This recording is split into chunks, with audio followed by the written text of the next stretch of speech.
रसिया के बारे में बात कर लेते हैं। देखिए, अब रसिया को भी सुपर पावर के रूप में माना जाता है। यूएसएसआर का डिसइंटीग्रेशन हुआ और उसके बाद में जो यूएसएसआर की जो हैसियत थी वो रसिया को मिली। उसके बाद भी यूएसएसआर तो एक बड़ा कंट्री था ही पूरे वर्ल्ड में, लेकिन डिसइंटीग्रेशन होने के बाद भी रसिया आज भी वर्ल्ड का सबसे बड़ा देश है। टेरिटरी के मामले अगर हम देखें, क्षेत्रफल की दृष्टि से अगर हम देखें, तो आज भी विश्व का सबसे बड़ा देश रसिया ही है। और इसके अलावा हम हम कह सकते हैं कि ये एक सुपर पावर है, क्योंकि इसके पास अपने जो नेचुरल जो रिसोर्सेज हैं, क्योंकि जब इतना बड़ा क्षेत्रफल की दृष्टि से है इतना बड़ा, तो रिसोर्सेज भी होंगे ही। तो नेचुरल रिसोर्सेज में ये पूरे तरीके से सेल्फ सफिशिएंट है, आत्मनिर्भर है। इसके अलावा एनर्जी के मामले में भी एक बड़ी शक्ति है ये। और जो स्पेस पावर है वो इसने अपनी खुद के, मतलब किसी से इसने बाहर से नहीं, बल्कि खुद की इसकी अपनी इन्वेंशन है, जो भी स्पेस में ये मिसाइल्स जो भी इसने भेजे हैं। क्योंकि कोल्ड वॉर के टाइम में ये यूएसए से कंपेयर कर रहा था और यूएसए को लगातार चैलेंज करता रहा था, यूएसए से आगे था कहीं। तो वो सारी चीज़ें अब रसिया के पास हैं। इसके अलावा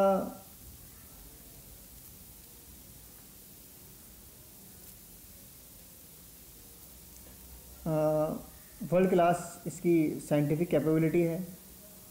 सेकंड बिगेस्ट मिलिट्री है इसके पास। मिलिट्री अगर सुपर पावर की बात करें मिलिट्री के मामले में, तो रसिया दूसरे नंबर पर आता है यूएस के बाद। और इसके पास एक अपना ग्लोबल एम्बिशन, ग्लोबल एजेंडा है, ठीक है, जिसके ऊपर ये काम करता है। ठीक है, अगर एग्रीकल्चर के मामले में देखें तो इसका जो प्रोडक्शन एग्रीकल्चर में काफ़ी सरप्लस है। और टॉप 3 फॉरेन करेंसी में आता है इसका, वर्ल्ड के टॉप 3 कंट्रीज़ में आता है ये।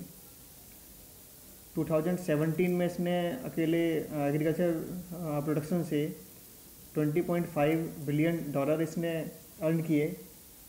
इतना जो एग्रीकल्चर का प्रोडक्शन था वो इसने एक्सपोर्ट किया। इसके अलावा एनर्जी के मामले में भी रसिया काफ़ी आगे है।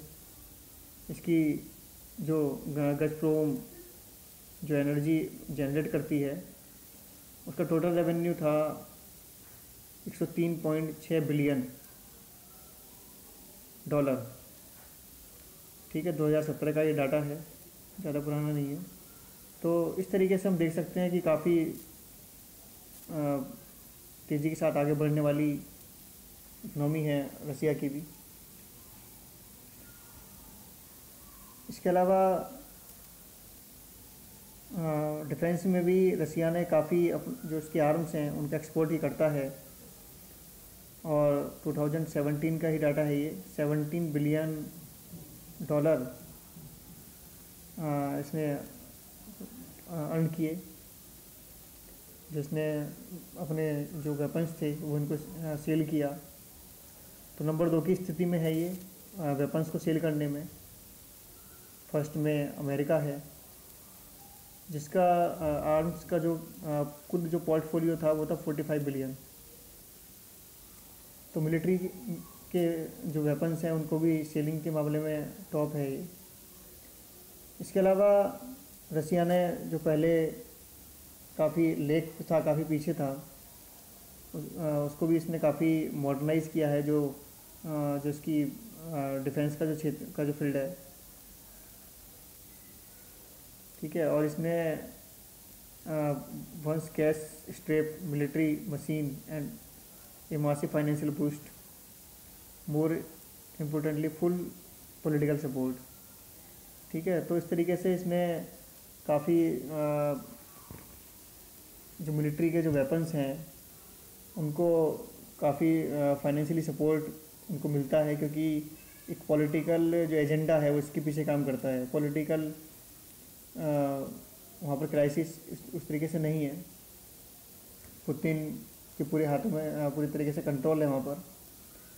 तो इस तरीके से रसिया जो डिफेंस का जो फील्ड है उसमें बहुत तेज़ी के साथ आगे बढ़ा है। देखिए वेपन्स पर अगर खर्च करने का अगर देखें तो जीडीपी जो सबसे ज़्यादा जो खर्च करने वाले देश हैं उसमें रसिया टॉप मोस्ट कंट्रीज़ में आता है। और 2012 से 17 में रसिया ने करीब 30,000 नए जो उन्नत आयुध और भारी सैन्य उपकरण, ठीक है, जो अपग्रेडेड जो वेपन्स थे उनको और मिलिट्री इक्विपमेंट्स थे उनको परचेज किया। इसके अलावा ये टेबल है, इसमें हम देख सकते हैं कि वर्ल्ड पावरफुल जो मिलिट्रीज़ हैं उनमें रसिया दूसरे नंबर पर आता है। पहले पर अमेरिका है, उसके बाद रसिया दूसरे नंबर पर आता है। इसके अलावा मिलिट्री पर जो जीडीपी का टोटल जो खर्च करने वाले में है फ़िलहाल की अगर हम बात करें तो रसिया तीसरे नंबर पर आता है। यहाँ पर आपको जो चौथे नंबर पर ये दिख रहा है या ये एस्टिमेटेड की वजह से, क्योंकि एस्टिमेटेड में इंडिया 2030 तक तीसरे नंबर पर आ जाएगा। अभी की अगर हम बात करें तो अभी इंडिया चौथे नंबर पर है, ये 65 है अभी, और ये 48 है इंडिया का। इंडिया जीडीपी का 2.3% खर्च कर रहा है और रसिया 5.4 मतलब 65 बिलियन डॉलर इसने खर्च किए हैं। तो इस तरीके से रसिया तीसरे नंबर पर आता है मिलिट्री पर एक्सपेंस के मामले में भी। इसके अलावा वर्ल्ड लार्जेस्ट अगर मिलिट्रीज़ की अगर हम बात करें तो रसिया 5वें नंबर पर आता है, ठीक है। लेकिन पहले नंबर पर चाइना है, दूसरे नंबर पर इंडिया है। लेकिन इससे भी ज़्यादा जो ज़रूरी चीज़ है वो है हमारे पास कितने ज़्यादा वेपन है। ज़्यादा मिलिट्री से ज़्यादा ज़रूरी है कि हमारे पास जो टेक्नोलॉजी है वो कितनी हाई है। अमेरिका अपने मिलिट्री कम से कम यूज करते हुए ज़्यादा से ज़्यादा जो वॉर हैं उसमें वो सक्सेस होता है, ठीक है। अगर वेपन की सेलिंग के मामले में देखें तो अमेरिका टॉप पर है। इसके अलावा जैसे गल्फ वार की हमने बात की, इराक में 2003 में जो उसने अटैक किया, इस सब में भी जो सबसे ज़्यादा जो वेपन्स यूज हुए वो अमेरिका के यूज हुए, क्योंकि इतनी हाई टेक्नोलॉजी वाले वेपन किसी और देश के पास नहीं थे। और उससे उसने बल्कि अर्न किया, क्योंकि एक्सपेंस सभी का होना था। 35 देशों से मिलकर से सेनाएं बनी थी। जैसे गल्फ वार की हम बात करें तो बाकी के पास उतनी हाई टेक्नोलॉजी के वेपन नहीं थे, तो बाकी सभी कंट्री को उसके बदले में पैसे देने पड़े अमेरिका को। तो इस तरीके से उसने एक फाइनेंशियल गेन किया बल्कि। तो इस तरीके से हम कह सकते हैं कि किसी भी कंट्री के लिए ज़रूरी है कि उसके पास कितनी हाई टेक्नोलॉजी के वेपन्स हैं, ठीक है। तो इस तरीके से हम कह सकते हैं कि रसिया उन टॉप कंट्रीज़ में शामिल है। पावरफुल कंट्रीज़ की मिलिट्री की अगर हम बात करें तो रसिया सेकंड नंबर पर आता है। तो ये ज़्यादा इम्पोर्टेंट है। देखिए कंक्लूजन में हम कह सकते हैं कि किसी भी कंट्री को सुपर पावर बनने के लिए ये ज़रूरी है कि वो अपना मार्केट किस तरीके से ज़्यादा से ज़्यादा एक्सपेंशन कर पाए, उसका किस तरीके से आगे बढ़ा पाए, किस तरीके से वर्ल्ड की और कंट्रियों को वो लीड कर पाए। तो इसमें कहीं ना कहीं देखें तो रसिया जिस तरीके से चाइना आगे बढ़ रहा है उस तरीके से हम रसिया को नहीं कह सकते हैं। चाइना अपना वन वर्ल्ड वन रूट बनाकर पूरे एशिया, अफ्रीका, यूरोप को जोड़ रहा है, एक अपना रूट डेवलप कर रहा है और हर देश में अपनी पहुंच बना रहा है अपने प्रोडक्शन की। तो इस तरीके से अगर आज के दौर में अगर देखा जाए तो अगर हम यूएस को जो चैलेंज कर रहा है वो चाइना ही है।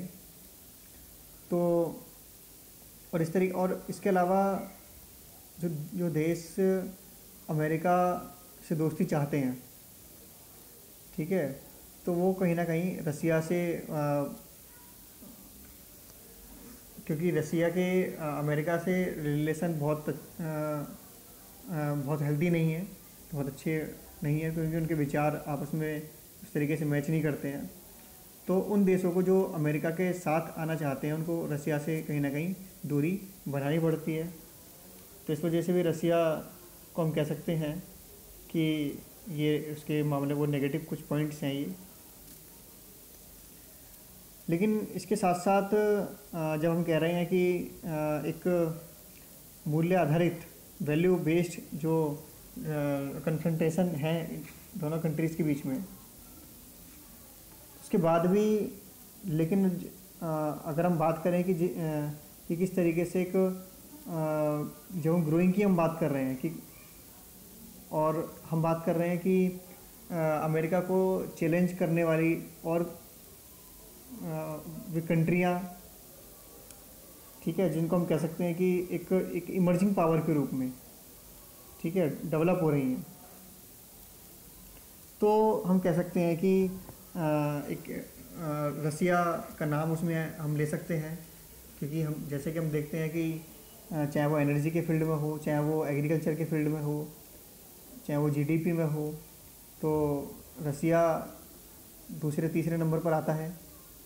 मिलिट्री में अपने जो वेपन्स हैं उनको सेल करने के मामले में हो, इंडिया भी काफ़ी जो है सपोर्ट करता है, शुरुआत से ही करता आ रहा है रसिया को, वहाँ से हम अपने वेपन परचेज़ करते हैं।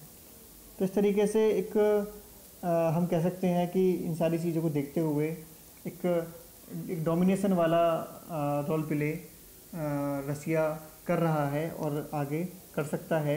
वहाँ पर जो एक पॉलिटिकल जो स्टेबिलिटी है वो भी इसके लिए काफ़ी अच्छे तरीके से काम कर रही है।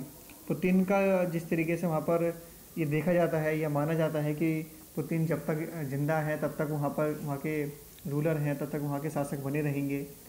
तो ये सारी चीज़ें रसिया को आगे बढ़ाती हैं, क्योंकि पॉलिटिकल स्टेबिलिटी का भी होना किसी भी देश के विकास के लिए बहुत ज़रूरी है।